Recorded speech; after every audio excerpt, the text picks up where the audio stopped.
Selamat datang di channel saya Serangga Gatal. Jangan lupa di subrek, like and share. Mimin doakan semoga kita sehat semua. Oke, kita mulai. Di bawah langit, Su Yi menyeka noda darah dari sudut bibirnya, dan matanya cerah dan dalam. Dia dapat dengan jelas merasakan bahwa setelah pertempuran ini, meskipun dia terluka parah, potensinya telah dimanfaatkan. Perbaikan pedang, hanya dalam pertarungan dan pertarungan Anda bisa mengasah pedang paling tajam. Sebagai seorang pembudidaya pedang, bagaimana mungkin Su Yi tidak menyadari hal ini? Di tangannya, pedang dunia meraung, siap bergerak. Melihat Su Yi akan memulai lagi, Qin Hongyu sepertinya membuat keputusan dan berkata, pertempuran ini akan berakhir di sini. Dia menarik napas dalam-dalam, menekan keengganan yang kuat di hatinya, dan melambaikan jubah lengannya. Kotak perunggu tersapu dan mendarat di depan gerbang kuil Jiekong. Ini adalah trofi yang pantas didapatkan oleh sesama Taois. Kata Qin Hongyu, mundur ke kejauhan, dengan cepat mengeluarkan ramuan itu dan mulai sembuh. Lapangan menjadi semakin sunyi, dan jarum jatuh bisa terdengar. Semua orang tergerak, terkejut dengan langkah Qin Hongyu untuk mengaku kalah. Pria pintar, jika dia terus bertarung, sulit untuk mengatakan apakah dia akan menang atau kalah, tapi dia ditakdirkan untuk membayar harga yang mahal.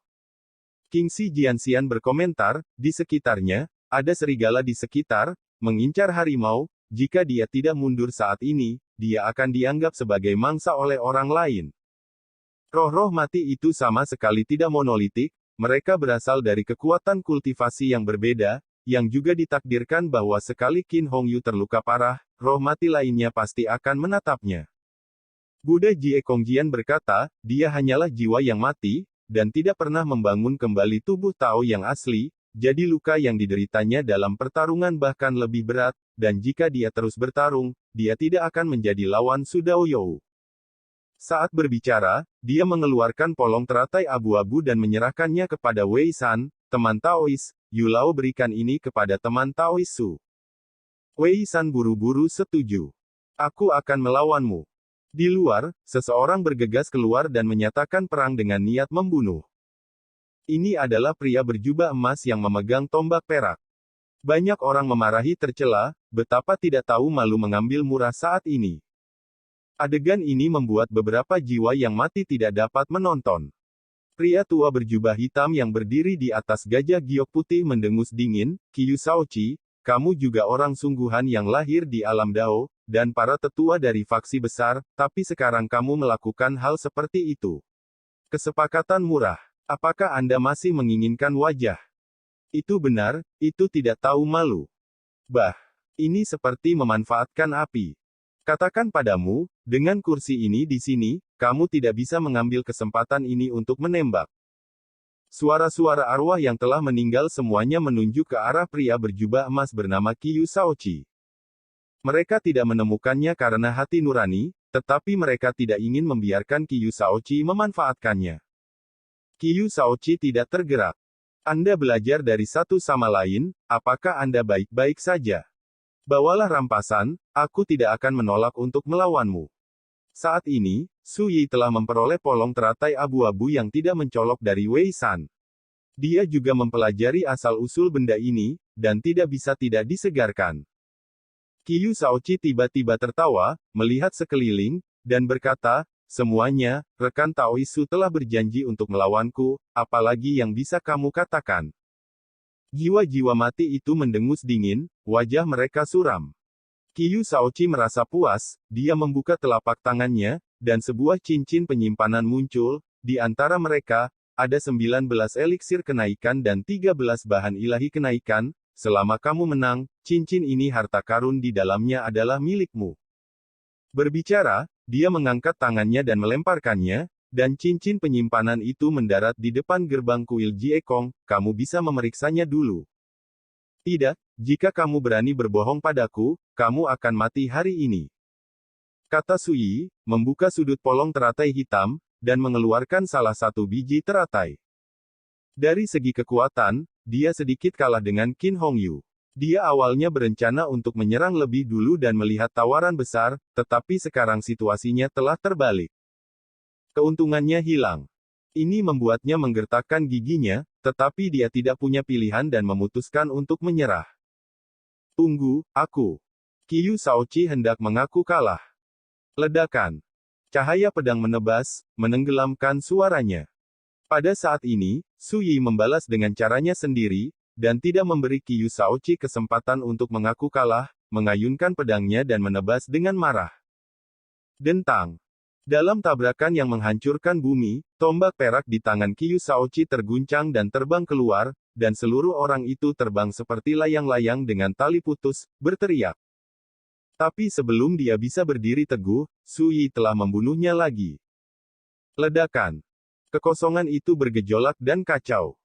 Lain kali, orang-orang melihat bahwa Su Yi mengejar Qiyu Shaoqi dan memukulinya dengan kejam, pedangnya begitu kuat hingga tubuhnya akan terbelah. Banyak orang yang sangat kecanduan sehingga mereka tidak sabar untuk bersorak untuk Su Yi. Ini benar-benar serangkaian tindakan Qiyu Shaoqi barusan, terlalu tercela dan tidak tahu malu untuk berdiri di atas meja. Lagi pula, dalam pertarungan satu lawan satu yang adil, Su Yi tidak pernah menggunakan kekuatan reinkarnasi dari awal hingga akhir. Tapi Qiyu Shaoqi ini bagus, dia tidak memberi Su Yi kesempatan untuk pulih dengan menelan obat mujarab, dan mengambil kesempatan untuk mendapatkan penawaran. Dan jiwa-jiwa itu ketakutan. Mereka semua dengan tajam menemukan bahwa dibandingkan dengan pertarungan dengan Qin Hongyu barusan, pertempuran Su Yi saat ini telah meningkat secara signifikan. Potensi orang ini terlalu menakutkan. Dia memanfaatkan potensinya dalam pertempuran, dan bekerja sama dengan kekuatan polong teratai 9 warna untuk membuat kekuatannya menembus. Beberapa jiwa mati tersentak. Mereka semua adalah tokoh besar di jalan menuju kenaikan. Mata mereka sangat ganas, mereka bisa melihat perubahan pada Su Yi dalam sekejap, dan menebak alasannya. Ini adalah akhir yang tidak tahu malu, memberimu kesempatan yang adil untuk bertarung, tetapi kamu menamparkan hidungmu, kamu harus membuat 1 inci, dan kamu pantas untuk dipukuli. Biksu Kongzhao mencibir. Di medan perang, Qiyu Shaoqi sangat sengsara, tubuhnya akan meledak, dan dia akan menangis. Pada akhirnya, dia tidak tahan lagi, dan mendesis, "Aku akui kalah." Su Yi melemparkan tangannya dan menghancurkan pedang dunia di wajah Qiyu Shaoqi. Di pertandingan kedua, Su Yi menang lagi. Penontonnya sensasional, dan saya tidak tahu berapa banyak orang yang melihatnya. Tidak pernah sebelumnya. Beberapa jiwa yang mati diam-diam menghela nafas, ingin mendapatkan penawaran. Jelas tidak mungkin. Di saat yang sama, mereka juga akhirnya menyadari betapa sulitnya lawan kali ini. Jika mereka tidak menggunakan kekuatan reinkarnasi, mereka akan sangat menentang. Namun, tidak ada yang memilih untuk menyerah. Jika hanya ada secercah harapan, mereka akan memberikan segalanya. Kehilangan tidak lebih dari memberikan beberapa harta. Tapi begitu kamu menang, kekuatan kutukan di tubuhmu akan hancur, dan takdirmu akan ditulis ulang. Pada saat ini, seluruh tubuh Su Yi melonjak seperti mendidih, dan kekuatan biji teratai 9 warna menyebar dengan bebas, menyempurnakan dan meningkatkan vitalitas dan kekuatan di dalam dan di luar tubuhnya. Ini membuatnya bersemangat untuk terus berjuang. Shao Su Yi menjentikkan pedang di tangannya, dan dengan lembut mengeluarkan 3 kata dari bibirnya. Lanjut. Candi Jekong. Senior, apakah ini berarti kekuatan tuan mudaku saat ini dapat membunuh karakter berbulu dari alam dewa bayi? Wei San bertanya dengan serius. Sulit untuk mengatakannya. Qingxi Jianxian menggelengkan kepalanya dan menjelaskan dengan sabar, roh mati adalah sejenis tubuh jiwa, ia tidak memiliki tubuh Tao dan dilahirkan dengan kekurangan. Orang. Seperti Qin Hongyu barusan, yang awalnya berada di alam Dao, tetapi setelah menjadi roh mati, dia hanya dapat memiliki kekuatan yang lebih lemah daripada di tahap tengah alam bayi. Tapi jika dia berhadapan dengan pembangkit tenaga Divine Infant Realm yang sebenarnya, dia pasti akan kalah. Ini adalah kekurangan jiwa yang mati. Tanpa tubuh, itu seperti rumput bebek di atas air, pohon tanpa akar. Sederhananya, kekuatan Dao Yousu saat ini cukup untuk bertarung melawan orang asli Yu Hua di tahap awal alam bayi ilahi. Pendekar pedang Jiekong di samping juga mengangguk dan berkata, kekuatan semacam ini cukup untuk mengejutkan masa lalu dan masa kini, di zaman kuno, kecuali segelintir keturunan abadi yang paling menakjubkan, tidak ada yang bisa melakukan ini. Dia dan King Xi Jianxian sama-sama tokoh teratas di jalan menuju kenaikan. Dalam hal pengalaman dan pengetahuan, mereka secara alami jauh melampaui orang-orang di dunia. Wei San senang ketika mendengar ini, dan berkata, ini sebanding dengan tahap awal alam bayi, dan saya perhatikan bahwa kekuatan Tuan Muda masih meningkat. Jianxian Qingxi dan Swordsman Jiekong mengangguk, merasa emosional. Bagaimana mungkin mereka tidak melihat bahwa Sui, dalam pertempuran, telah ditempa dan digali lebih jauh. Sui saat ini hanyalah kultivasi satu tingkat. Pada waktunya, ketika dia menginjakkan kaki di alam gua, seberapa kuat Taoismenya? Bagaimana jika dia menginjakkan kaki di jalur bulu? Pikirkan tentang itu dan Anda tidak bisa tidak terkejut. Di luar, di bawah langit, setelah suara Sui keluar, pemandangan menjadi hening untuk beberapa saat. Jiwa-jiwa bijak yang mati itu saling memandang, tetapi tidak ada yang terburu-buru untuk berdiri. Siapa yang tidak bisa melihat bahwa Sui sedang berada di puncaknya saat ini? Namun, ada juga jiwa-jiwa mati yang ingin mencoba. Huayang Xianshan, perbaikan pedang Liang Guan, aku ingin bertarung dengan sesama Taois. Tak lama kemudian, seorang pria jangkung dan kurus berjubah putih berdiri, yang langsung menarik perhatian penonton. Dia memiliki bahu lebar dan pinggang sempit, matanya panjang dan sipit, dan dia memegang pedang biru panjang di telapak tangannya. Ini pria yang baik. Ulasan King Xi Jianxian. Gunung Abadi Huayang adalah kepala dari 7 sekte pedang besar Taiko, dan ada banyak pendekar pedang tak tertandingi dari sisi Ming Yao. Roh almarhum bernama Liang Guan kira-kira sekuat Qin Hongyu selama hidupnya. Tapi kekuatan orang ini jelas lebih baik dari Qin Hongyu. Hal ini terlihat dari hembusan nafas pada tubuhnya. Ini mungkin lawan yang ingin ditemui Su Daoyou. Biksu pedang berbisik pelan. Ketika kita berbicara, pertempuran sudah dimulai. Liang Guan melangkah ke langit dan mencabut pedangnya. Ilmu pedangnya dapat digambarkan sebagai, cepat seperti api, mendominasi seperti guntur. Melihatnya dari kejauhan saja sudah membuat kulit tergelitik, dan pikiran seperti tertusuk pisau. Pada akhirnya, Liang Guan kalah. Bukannya dia tidak cukup kuat, tapi kekuatan Sui telah berubah secara signifikan setelah 2 pertempuran pertama.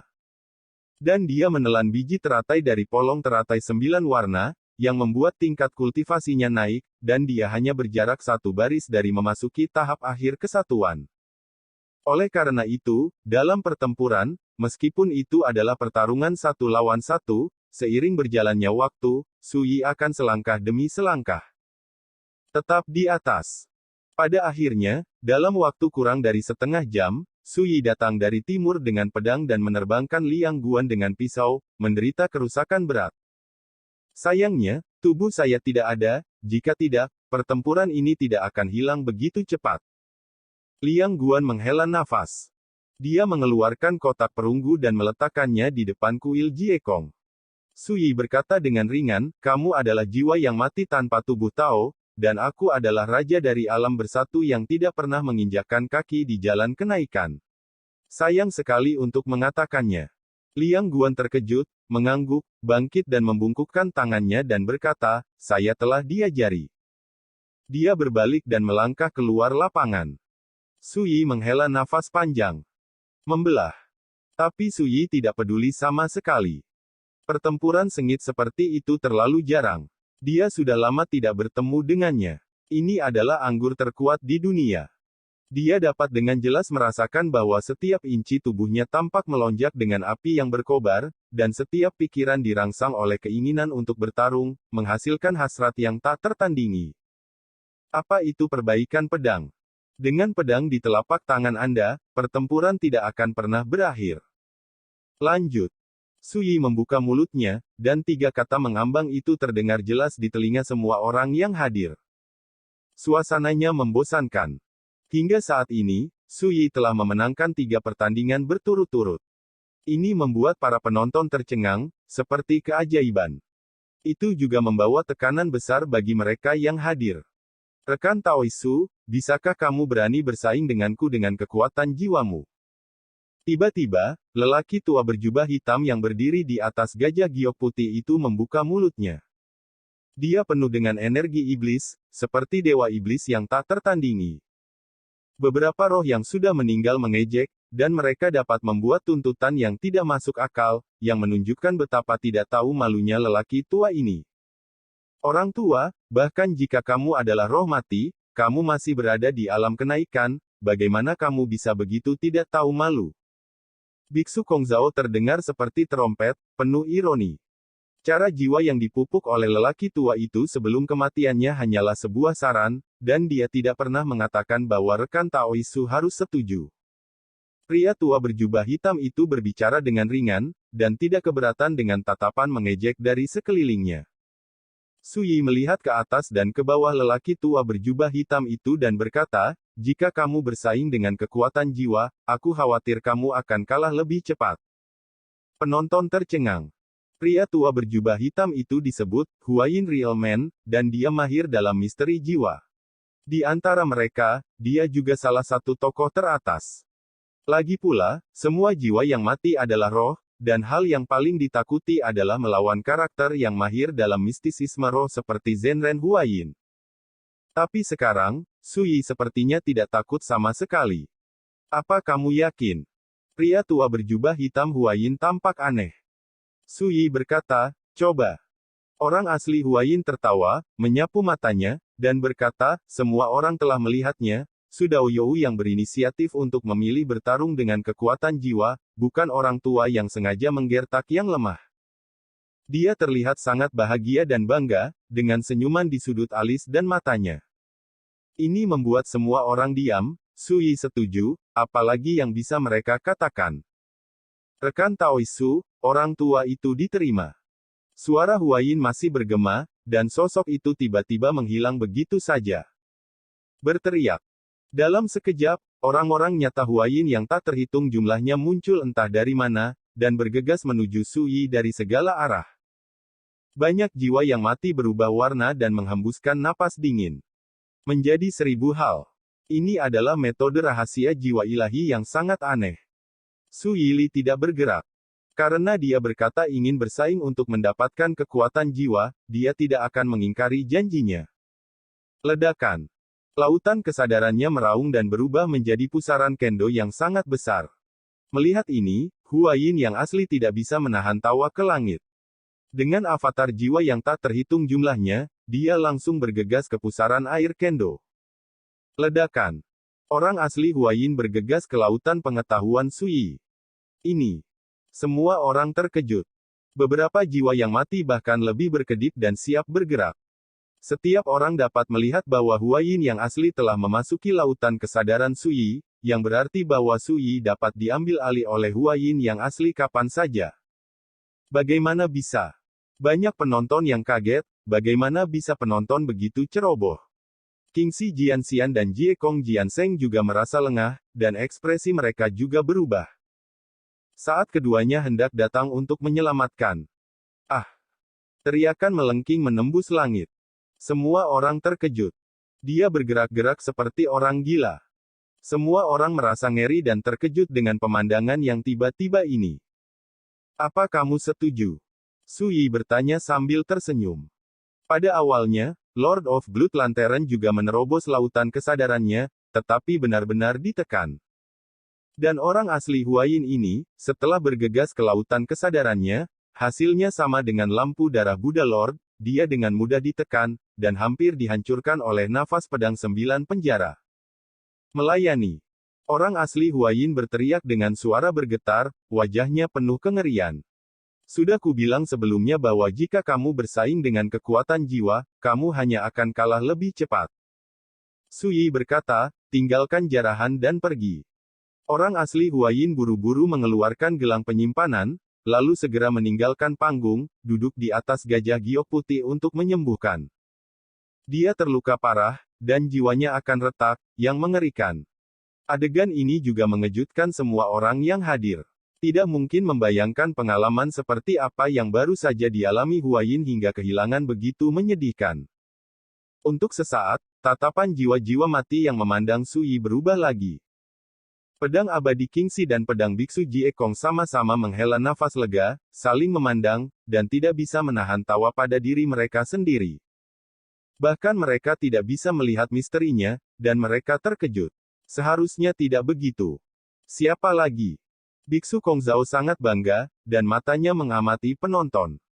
Su Yi memenangkan 4 pertandingan berturut-turut, yang membuatnya juga bersemangat dan bangga.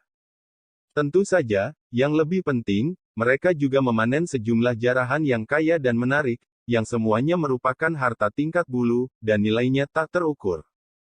Suasananya membosankan dan menyedihkan. Hanya kalimat Biksu Kong Zhao, siapa lagi, yang bergema di telinga semua orang. Ekspresi roh-roh mati itu semuanya suram dan tidak pasti, dan mata mereka tanpa sadar melihat ke tempat yang sama. Ada pedang emas di tempat itu. Sekelompok biksu berbulu berdiri di atasnya. Karena tidak ada yang bertarung, biarkan aku melakukannya. Melihat tatapan semua orang, seorang pendeta Tao Parubaya yang dipimpin olehnya berbicara dan melangkah ke arena. Begitu dia muncul, dia menjadi pusat perhatian. Sekian dulu update-annya, tunggu lanjutannya di channel saya Serangga Gatal, di subscribe ya guys. Terima kasih.